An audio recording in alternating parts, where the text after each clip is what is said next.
There we go. Hi, everyone.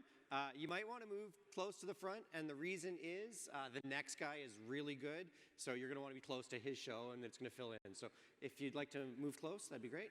I'll give you a chance. If not, I'll get started. Wherever you're comfortable.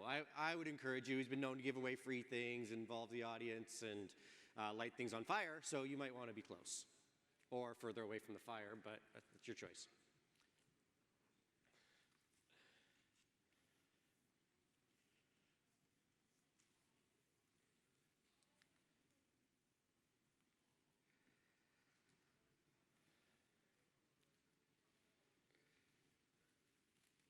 Well, it looks like everybody's got their popcorn. That's good. Let's get started. Hi, I'm Jeff. I am a senior security engineer. This presentation was submitted by myself and Malicious. We submitted it together, but unfortunately she's not able to make it today. She's a training specialist working with organizations on inclusion, volunteers with targeted groups, and we are both ex-teachers. So I'm this classic teacher turned hacker, and she's a teacher turned privacy advocate. And we submitted this talk on largely our opinion on some issues in the industry right now. So we regret that Stella wasn't able to make it. If you follow her on Twitter, she's pretty active on Twitter, you could probably figure out why. Do please send her support messages or regrets that she wasn't able to make it here. You're also welcome to send her job offers as well, so feel free to do that. So when I'm talking today, if I say I or my or me, I do mean we or our. This is as much our talk as it is hers or mine. I was getting notes from her this morning saying, say this, say this. So this is something we did together in collaboration. It generally represents our opinions. This isn't a traditional research-based talk. This is generally our opinion that we're presenting. And it doesn't reflect the opinion of any groups we're associated with, which may be our employers or other groups. That said, let's begin. How do we become a hacker? You could say security professional or whatever, but that's probably for another debate. You might try learning to code, challenging yourself to think creatively, asking questions, attending conferences like you are now. Hopefully this is a good path for you. And you just might go try hacking something, and maybe then you'll become a hacker. There exists in our industry, however, this notion that to become a hacker, the only way to do it is to lock yourself in a room isolated, do nothing but write exploits and reverse engineer applications or scan the internet and hack things. And it's an isolated thing you're to do by yourself. Come join the struggle like everyone else, and eventually you will become elite. When you need help, just go figure it out, Google it, and try harder. It's practically our industry motto. I'm sure many of you have heard it before. So our opinion, though, is that telling someone new or even an experienced person to try harder without providing additional support is detrimental to their education. It discourages them from continuing and has broader implications on the diversity of skilled talent we can bring into our industry.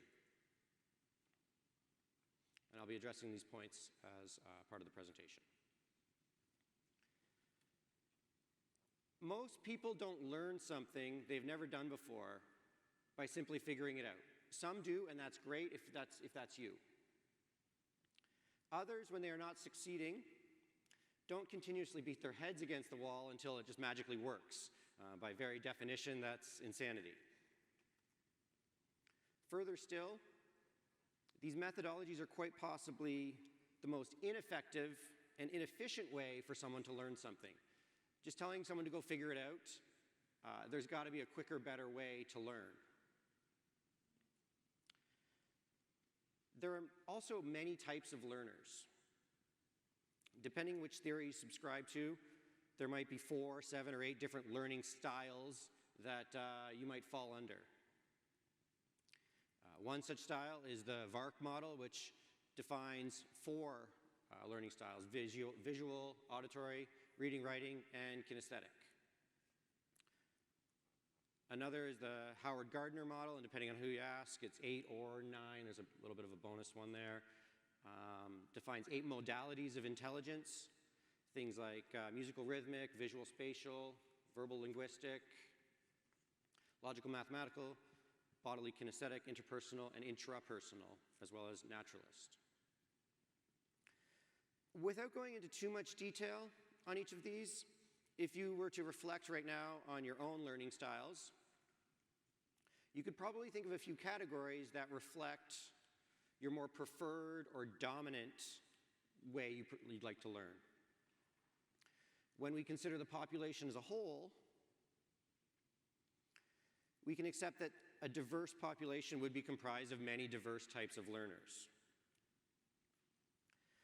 Not all areas, though, are weighted equally across various groups or roles. When we're talking about these different learning styles, this is referred to as neurodiversity, which also includes other neurodiverse learners, including things like autism, ADD, ADHD, among others. And it's actually said that InfoSec or hacking attracts a great percentage or a higher percentage of neurodiverse learners, which generally is good. Certainly we need this variation of thought in our workplace, and we should encourage it. I believe, however, that our actions are discouraging to people with various learning styles, and we need to do better at welcoming new learners and all types of learners. When you think of a typical engineer, you might be expected to categorize them as a more logical, mathematical learner. They might have some visual or kinesthetic tendencies as well. You might think of an artist to be more visually, spatially inclined, or musicians to be more music and rhythmically inclined. Go figure, right?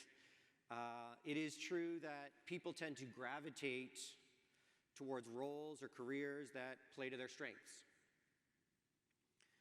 But many industries also benefit from the inclusion of a diverse set of learners from all categories, and I believe that InfoSec is one of them.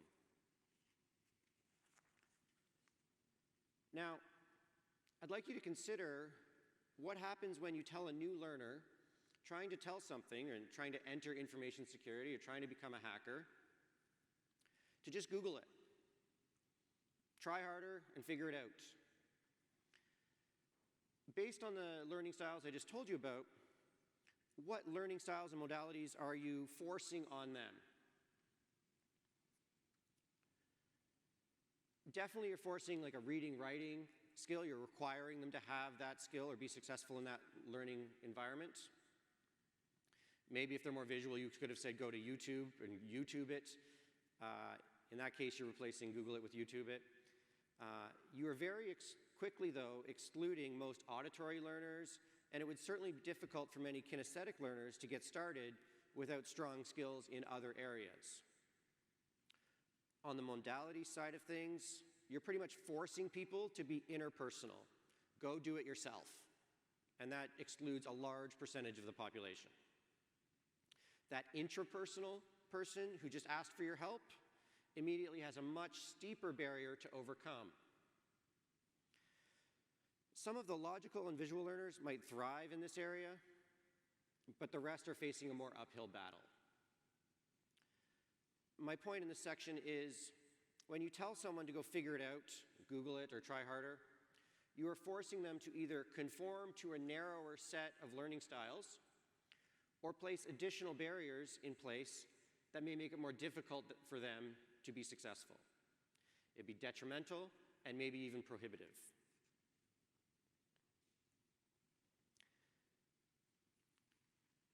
There are many reasons why learners struggle to the point where they are unable to learn a concept or even give up. In short, in order to get the best chance of success, you need to keep the learner engaged and at a level they can handle without getting bored or frustrated. And to teach to a method where they have the best chance of success for learning for their style. When it comes to keeping a learner engaged, we want to keep them in a bit of a Goldilocks zone. Too easy, they're going to get bored. Too hard, frustrated. Just right, sweet spot, super engaged, hopefully. When someone comes to you with a question, they are very likely either super excited about the concept they are learning and looking to be challenged further. So they're finding it easy and they want to learn more. They want to be kept in that engaged zone. Or they're getting to the point where they're frustrated and could use some extra help to keep them going. They're needing like a recalibration of their learning. What's your answer? And if you tell them to try harder, you might as well tell them to screw off. It's pretty much the effect you will have for either person that comes up to you. My hope is that you can see how this mentality has a discouraging effect on new learners. It also makes you a bit of an ass.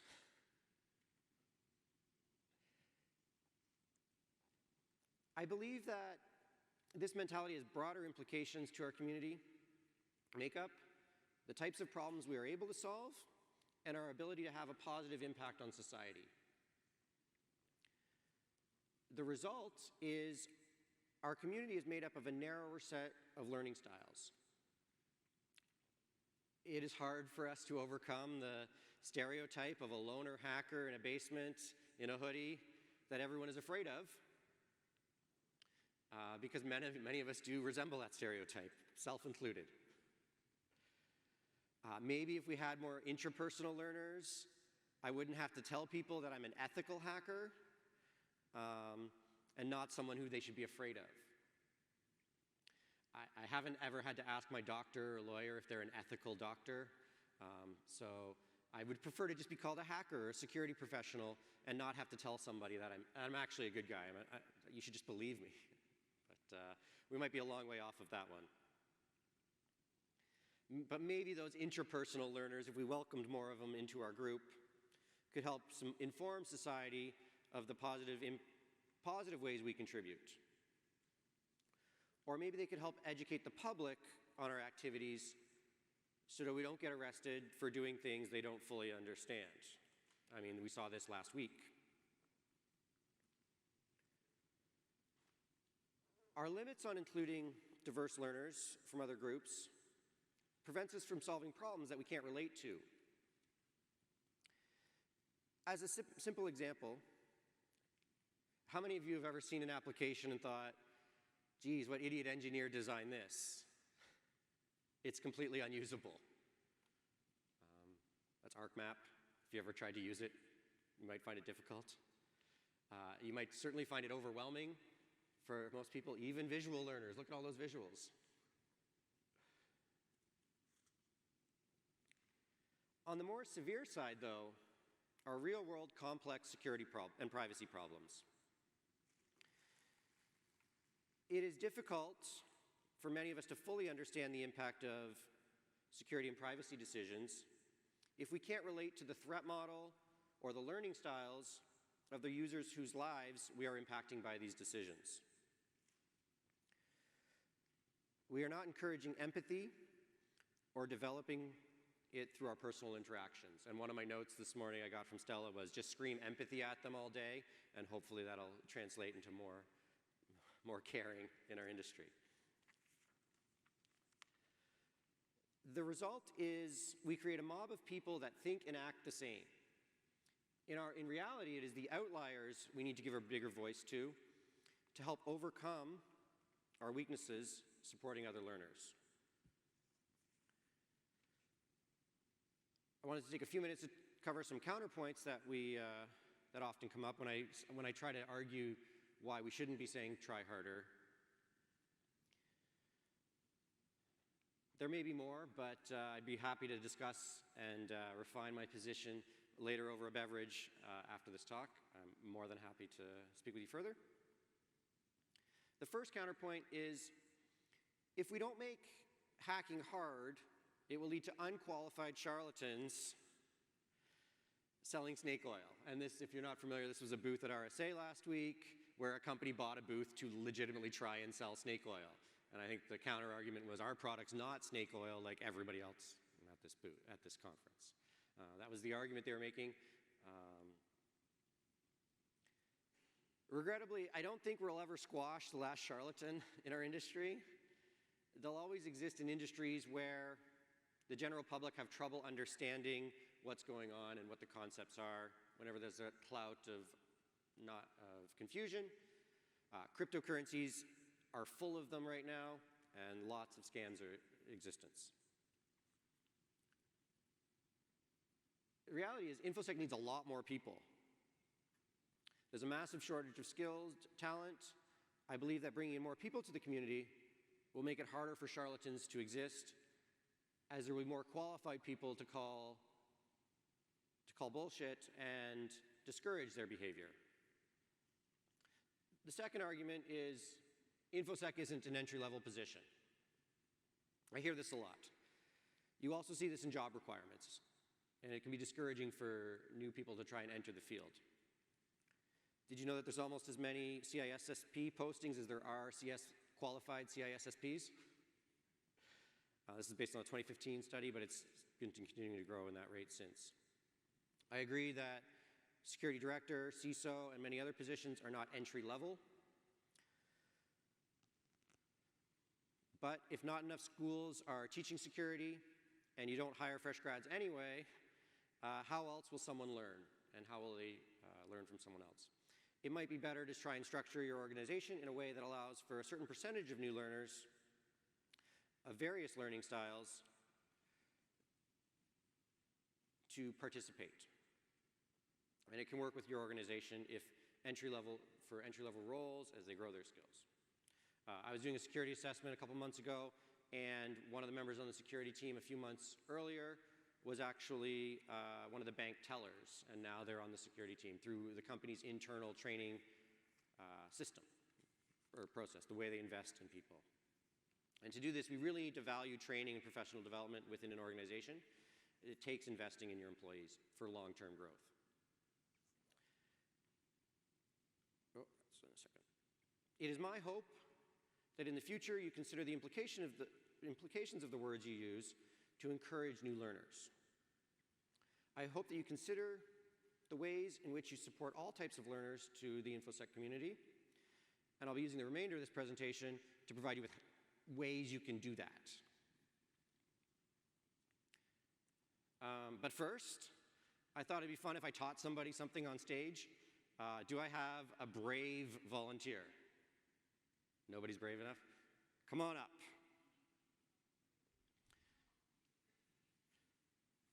Now that you've volunteered, there's absolutely no backing out. Come on up. Have you ever been in handcuffs before? Okay. I make no judgment. The skill I'm going to teach you today is how to get out of handcuffs. Okay. So let's go. Maybe I don't want to break your watch, so I'll just remove it here. You're comfortable with me like touching you in your hands and not like okay? We'll just put it right here. You won't lose it. I was thinking right here behind your back. Yep. I won't do it too tight. And by the way, my goal isn't to hurt you in any way. So if you're uncomfortable or you're going to get hurt or you're worried about it, don't worry. I'll let you out. Please do not post this on my Facebook wall. Okay. So I'm going to teach you how to get out of handcuffs. You just go ahead and figure it out. I would tell you to Google it. Go ahead, you can Google it. Go ahead. Figure it out, whatever the other one, Google it. Try harder, certainly, if you're trying. You can see how it is quite difficult. She has a very literal obstacle in front of her to prevent you from learning this skill.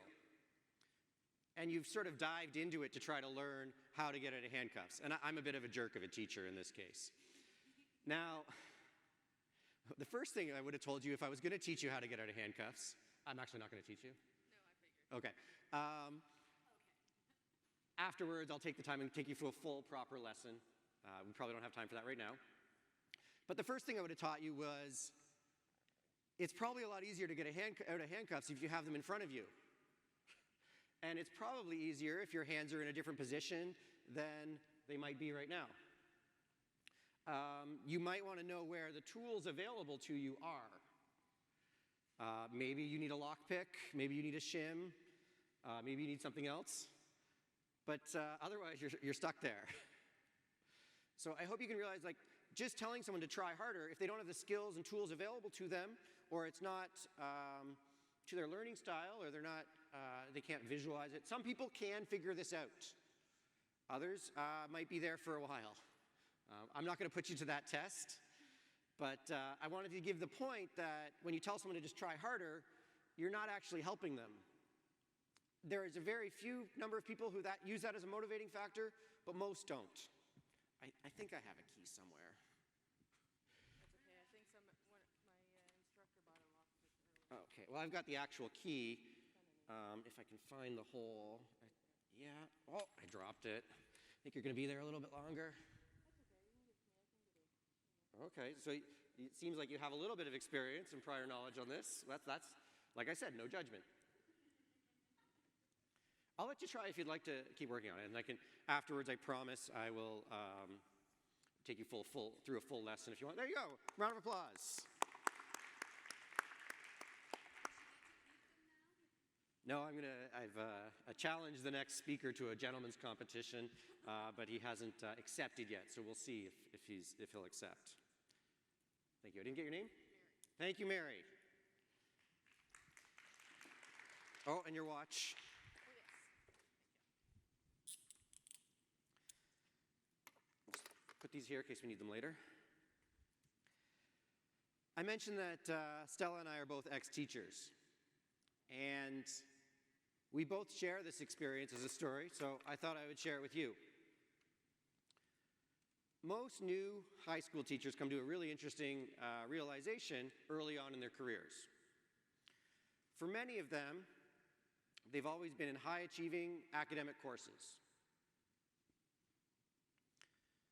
Everyone around them was mostly keen to learn, read ahead if necessary, do extra credit, and could generally pay attention for more than 10 minutes without getting too distracted. I might be the exception to that. In university, we read textbooks, stayed awake through 3-hour lectures most of the time, absorbing as much information as we could. We were able to work independently on large essays or projects, and were generally able to learn independently or with limited additional support. In Teachers College, we were surrounded by other, mostly high-achieving academic learners, but something different started to happen. Here we learned about all different learning styles that I shared with you, and other teaching styles to accommodate those learning styles. Ideas like project-based learning, differentiated instruction, where you accommodate to a variety of learning styles, and developing what's called a growth mindset, along with many other buzzwords depending on the current political regime, and anyone who's worked in education can probably relate to that. You mean we won't be lecturing for hours at a time? And the students won't just hang off our every word and sit in their seats for prolonged periods of time? In most areas, where I'm from Ontario, if you finish Teachers College and you're lucky enough to get a job, the first classes you will be teaching will certainly be the challenging ones, the ones that not necessarily every other teacher wants to teach. Surprise. The realization that you quickly come to early on is that there are many, obviously, diverse learning styles who don't learn anyway close to how you learned to become a teacher. There are many who would not thrive in the same environment you are accustomed to, and if you want to teach them, you'll have to quickly adapt to survive, or they'll eat you alive. For me, I'll always remember that first grade 9 applied French class I ever taught. At the time, I'd been teaching for a couple years, but I needed a job, and they needed a French teacher, so there I was. And in Ontario, every student from about grade 3 to 9 needs to take one French class a year. So sorry, did you interpret that, or did I say that? Okay, one French class. And this class is mandatory for all grade 9 students to graduate. So this represents the last French class most of them will ever take. The students who may choose to continue to take French are usually in a more academic class at a different level. And I do know some teachers who absolutely love teaching this class. This one wasn't for me.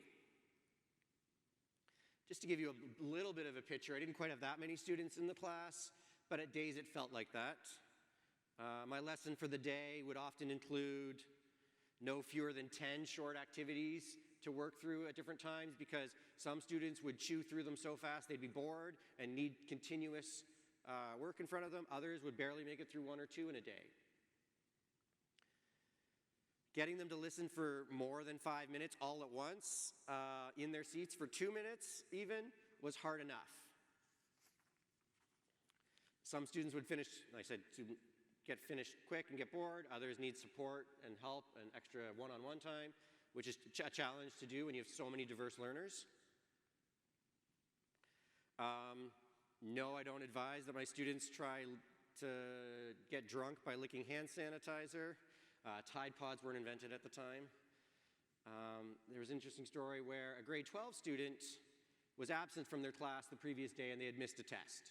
So the teacher next door came over and said, so-and-so needs a quiet place to work. Can he write his test in your class? I laughed a little bit, but said sure.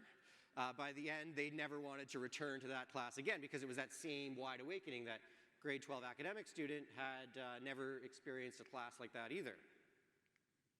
I could probably go on for hours about this class. And I think if you talk to most teachers, they've got stories of the worst class they've ever had to teach, or the most challenging class. In order to survive, though, this is the important point I want to make, is you have to quickly learn strategies to help engage learners at their level. You need to connect with them and keep them engaged to be successful. I'm sure there are many of you here today who didn't come from a university setting into information security. Many of the best hackers I know barely finished high school and have wild stories how they got into the field. I hope we can be more accepting of new people who can join through whatever means is most efficient and comfortable for them. And that's some strategies now for the rest of the presentation. So my main thing I want to get into your head, and I've left you with one thing today, is if you could take try harder out of your vocabulary, that would be excellent. And instead of saying try harder, have you tried?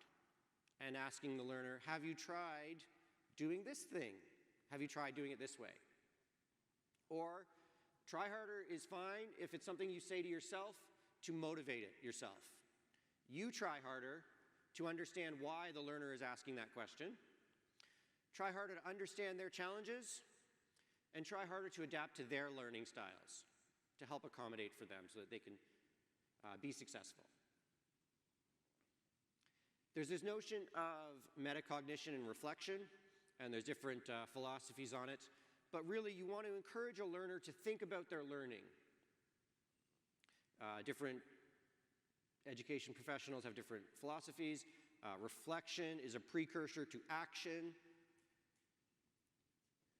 You should be reflecting on the things you've done and the things you're doing as you're doing them. So if you can encourage reflection on action and reflection in action. Scouts Canada uses a model called Plan, Do, Review, where the youth are expected to plan their activity, do the activity, and then review on it. And I think it's important for accepting people for what they know. In our industry, if you don't have to prove you're the best. That would be a big one. Everybody thinks they're the best. Accept that everyone has a different perspective and knows different things. That learner who's coming to you, you can probably learn a lot from them as well. If not, you can learn about how you will better teach them in the future. Like I said, maybe you can learn from them. There is a difference between something being accessible because anyone can Google it versus a tutorial that caters to diverse learners and learning styles and meets their needs. So it's an important concept. You can say, oh, my course is accessible because you can read it all online. That doesn't mean it's accessible to all learners. Might be low. Yeah. If I were to leave you with this, I would say that try harder should be something you say to yourself if you really want to. To everyone else, try helping, try relating to their preferred learning style and demonstrate an idea in that format. Accept them for what they know and ask questions that encourage personal reflection. Interesting, my parting words for you would be that hackers are supposed to be those non-conforming members of society. We are the outliers, the people who call bullshit on everything and hold society to account. When we say try harder, it creates a structure for people to conform to and force them to conform to our ideas of what a hacker is. So maybe don't do that. I want to thank you for your time. I promise you that the next speaker is absolutely amazing. I've seen him before. But thank you.